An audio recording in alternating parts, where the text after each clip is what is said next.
done yet. No, he's not. We're catching them in real shallow water, and these fish have been really keying in on the brighter color mesh that we're Pretty running. colors. Yeah, that fish has been in here a little while. This one's way different than the last one. Yeah, the colors on this one are way different. So that's probably due to the fact that he's been in the system for a little while. Beautifully colored Niagara River steely. You know, you can't beat it. The weather's changing, the fishing conditions are changing, the water's changing, but the fish are still biting. That's the best part about it.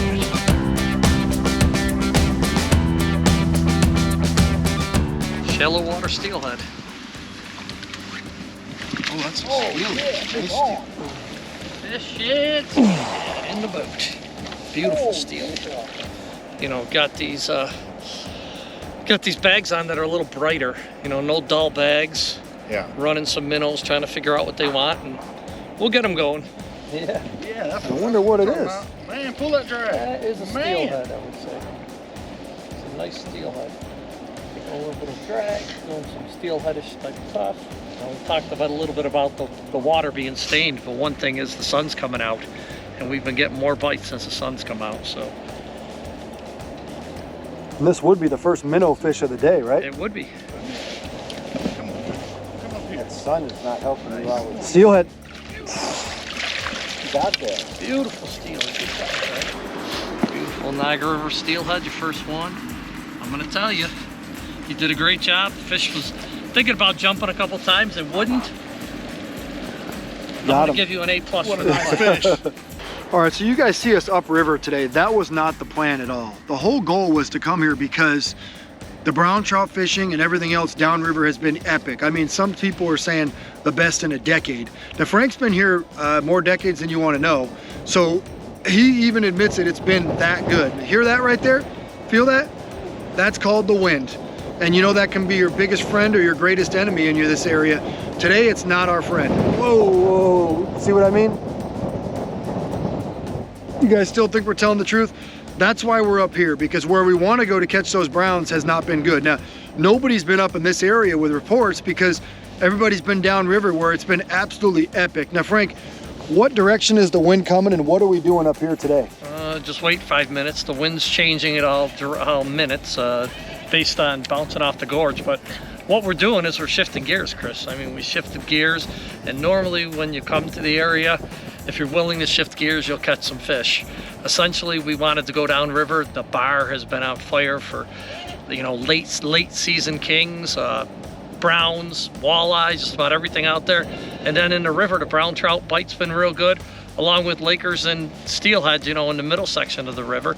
So today we had to head up the Devil's Hole just due to the fact that the wind is blowing very hard out of the northwest and came up here to hide, and it's actually bouncing off the walls, and we're getting a southwest wind up here. Russ, if it's pink again, pink must be the color of the day.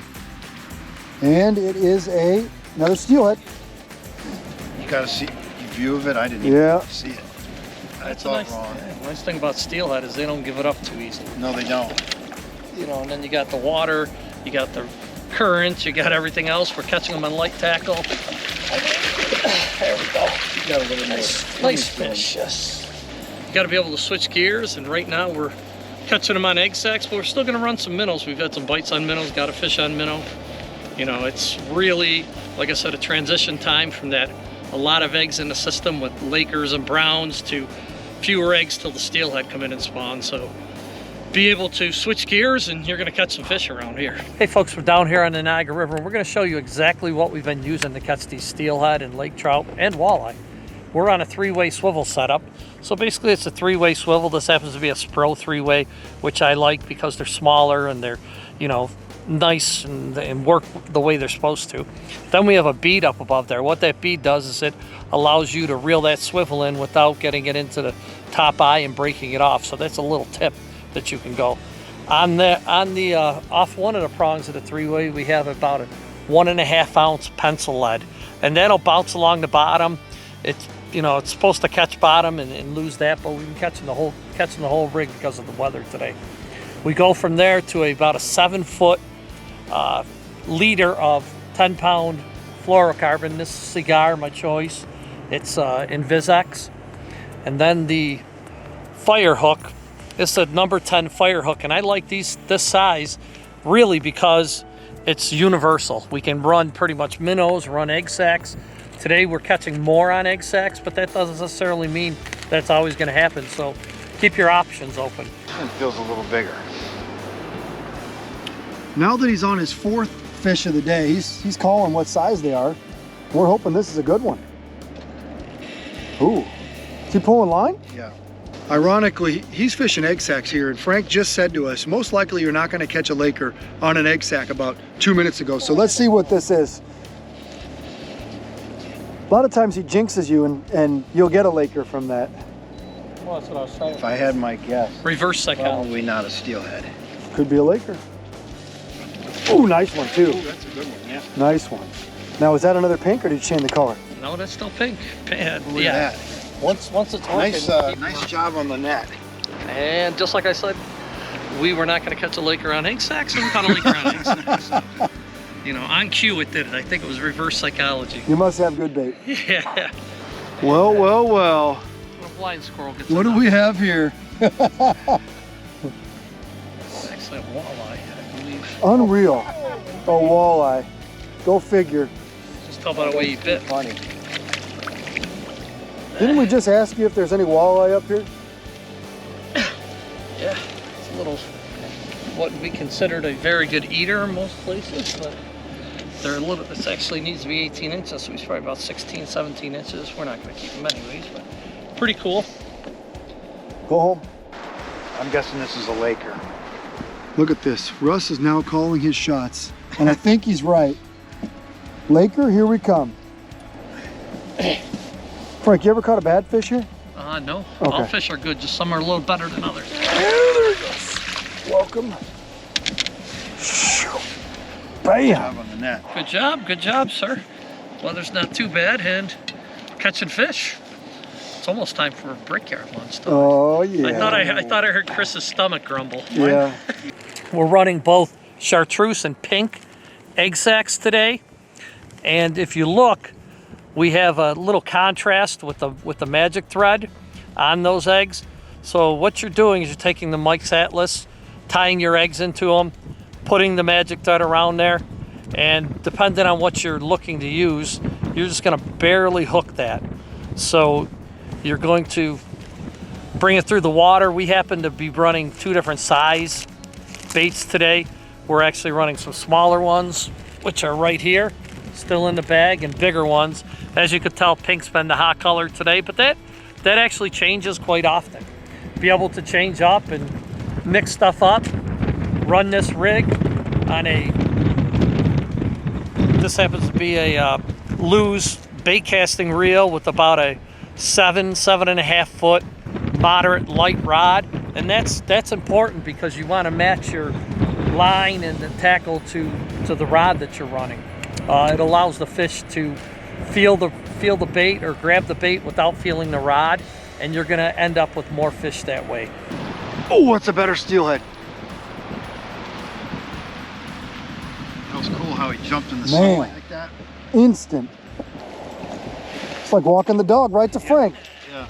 Well, yeah, Man. just had the net ready. Just Man. in time. With the weight too, I'm afraid. Fish. Welcome to the Niagara River. I feel like I'm doing a great job of holding up Russ's fish. Yeah, well, you're a professional. That's what I'm here for, to net fish. Today's episode of Pautzke Outdoors comes to you downstream of Niagara Falls and upstream of Lake Ontario. We're about as far as a boat, fishing boat that is, can go safely in the river system. And we're up here now because everything we wanted to do further down in the lower portion of the river is beyond windy, unsafe, and just not a place we could be today. So we came out with Niagara County Fishing Tourism Director Frank Campbell.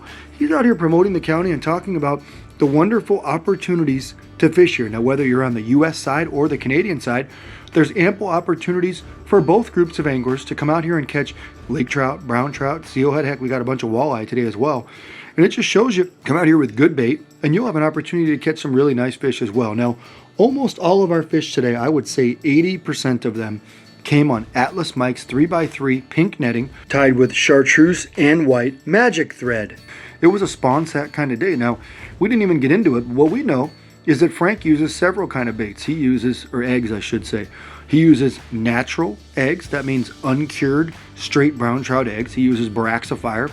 He uses fire brine, and he also uses premium trout eggs. And he tells me, Chris, you got to let the fish tell you what they want on this specific day. Now, we made a lot of living today catching mostly steelhead and some really nice lake trout up here in this area. You saw what we did. It's something anybody can do with a boat. You can even do this kind of drifting from shore. You might have to change your rig up a little bit, but it just shows you, no matter what time of year, the Niagara River offers Canadian and American anglers with great opportunities to go fishing. Now, we're getting a lot of messages from all you Canadian anglers lately telling us, guys, we're having trouble finding your product here. Anywhere in Canada, any tackle shop should be able to get it to you. Bass Pro, Cabela's have a small assortment, as well as some Canadian Tires. Now, if you still can't find it, we don't ship to Canada ourselves, but people like Amazon and Fish USA probably has the best program where you can buy it, get it there in a day or two for an ample fee. So if you guys are going out steelhead fishing, get your tackle, head out to the Niagara River, and have a great time just like we did.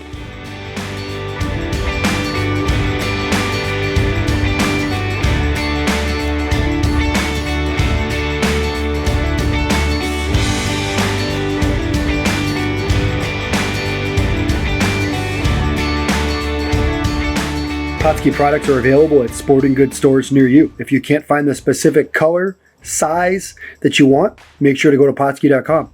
And as a thank you for watching Pautzke Outdoors, we're going to show you a coupon code to be used for 10% off your next order.